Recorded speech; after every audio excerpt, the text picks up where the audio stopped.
Amanda Nelson, Exceptional Child, in spring 2016. This is my observation notebook. My first class was for the kindergarten class at Pinewood Elementary in Jacksonville, and it was Miss Wedge's class. This is my first time going to a kindergarten class, and I was interested to see how much these kids know structure and how much they actually learn, since this is around the grade level that I would like to teach. And I was interested to see how much they actually learn. The grow for this teacher was the structure. At first I've seen good structure between the students and the teacher, but eventually they started getting rowdy and they were just not listening to Miss Wedges. And I think if she were to give more punishment and offer more rewards, there would be more success. I know they're young children and it was beginning of the school year, so they're still getting into the routine of how to do things. So probably by the end of the year, they'll be acting a lot better. But Miss Wedges was also went on to say that this area has become the hardest to get these children to listen. But I was able to know which kids had been to pre-K and which ones had not, because they knew the routine of how things work. So I see the benefit of that. The glow is how much these children are learning. They know like the months, they're talking about the weather, they're learning letters, the alphabet, and counting, but not only just counting to 100, but counting by multiples of 5 and 10. And so that was awesome that these students were learning that at such a young age. And I don't feel discouraged by observing in this age group, and I would like to still go into teaching kindergarten. My next observation hour was first grade, and it was also at Pinewood Elementary in Jacksonville. And this was Miss Gaines' classroom. The grow was, she was stricter, and she needs to be stricter. I mean, she gave too many warnings. It was constantly a warning. There was no punishment that ever came about, just constant warnings to every student. And I think the students could figure that out, that although there was warnings, there was no punishment. So they just kept on doing the bad behavior. The glow is how sweet the teacher was. She was very passionate about her students, I could tell. In her technique, she was writing the perfect test takers on the board, and she would add the name while they were taking their test. If they were quiet and they were doing as told and weren't being a distraction to the class. However, this didn't work out as good as it probably could have, because she was just adding almost everyone in the classroom, and even the ones that had been a distraction. So she could have put that technique, which was great, to a little better use. Next hour was second grade at Pinewood Elementary in Jacksonville. And this was Miss Hensley's classroom. This was one of the classrooms that, well, Pinewood Elementary itself, I don't know why, if they're remodeling or what, but there's just a big open area, and the rooms were divided up by cabinets instead of actual structural walls.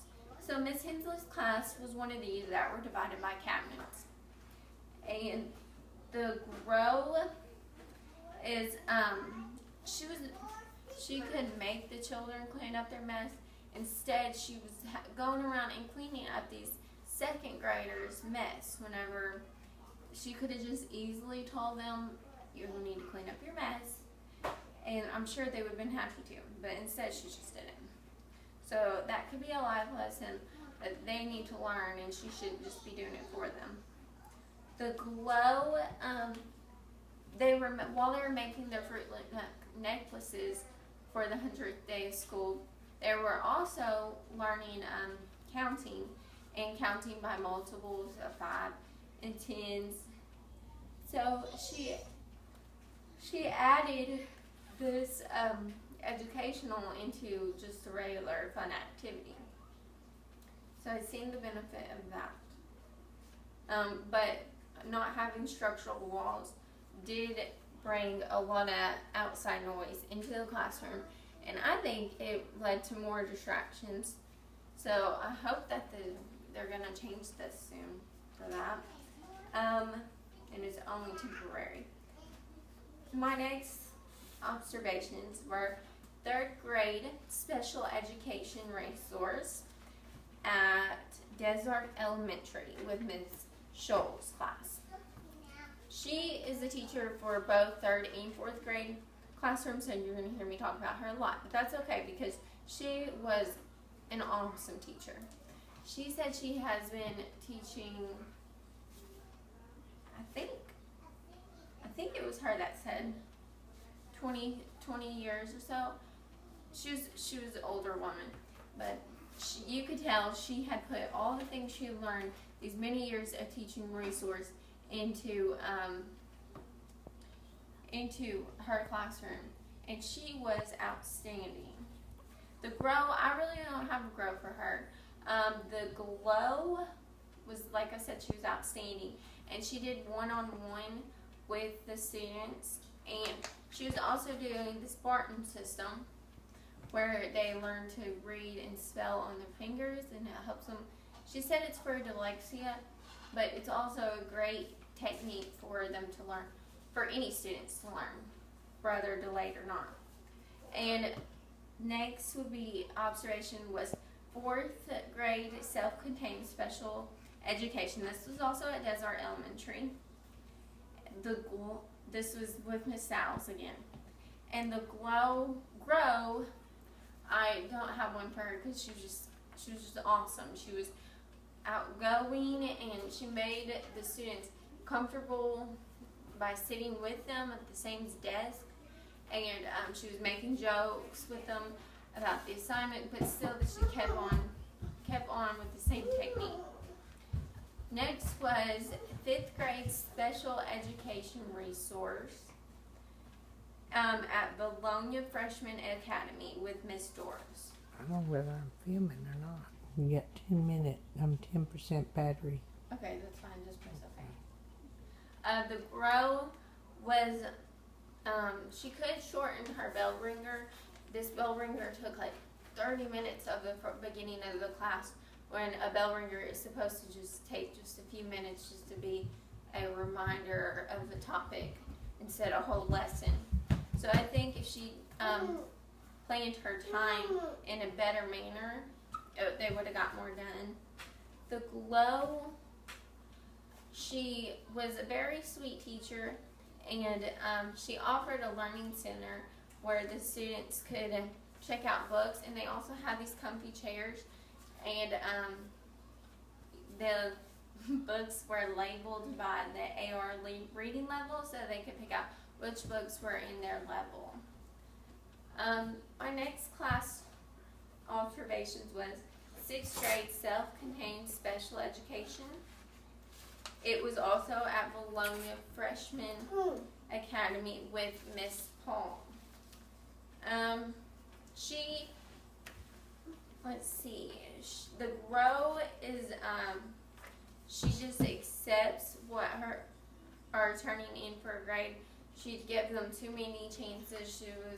Once they finished it, she was like, this is wrong, and let them correct it, and then bring it back, and then if they had something wrong, correct it again, and give them multiple chances before actually turning it in for a grade, and which I think this defeats the whole point of a grade if they're going to get 100%.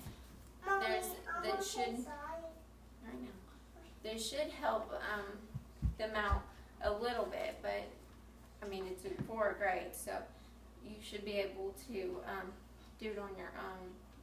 And a glow, where she was outstanding. She was just so outgoing and energized. The students loved her, how much she joked. And it seemed like even her students that weren't she knew students that weren't her own students. 5th and 6th grade gifted and talented classroom was also at Bologna Freshman Academy with Miss Carden, and this is the first time I had been in a gifted and talented classroom, and I was surprised to see the layout was like an average classroom, but it also, these students were just outstanding. They were just learning on their own pace. The teacher said she does very little actual teaching, and so the grow was nothing here. They were learning the news topics and going through worksheets like very fast in the hour that I was just there. The glow was how they had open discussions and participation. These students were wanting to get up there and answer the questions, which I think is outstanding in any classroom. My next and last observation was the inclusive site, pre-K site at Lone Oak Exceptional School in Lone Oak. The grow was, their teacher was bribing them with candy to write their name for their portfolio, and I think she just kind of went a little overboard with it. She was just they're eventually just getting candy just to have candy. And for such young children, these children were 3 to 5 years old, and I wondered if she was aware of their special needs and if they were allergic to this or anything, because I know some students were just eating the outside of it and then they were putting it in the trash. And they were big candy, so I was scared they were going to get choked on it myself. The glow was the security. She said they always count the heads before they leave out of the classroom to make sure they have all the kids, because these are very young kids, so they can get lost pretty fast. And the ratio is 7 to 1. So this is so there was two teachers in there with 14 students, and she said they make sure that ratio is always correct or else they get in trouble. And this is one of my favorite sites that I went to. I learned a lot about the special needs of all, even at this young age. And that's the end. Thank you. That's what it's doing.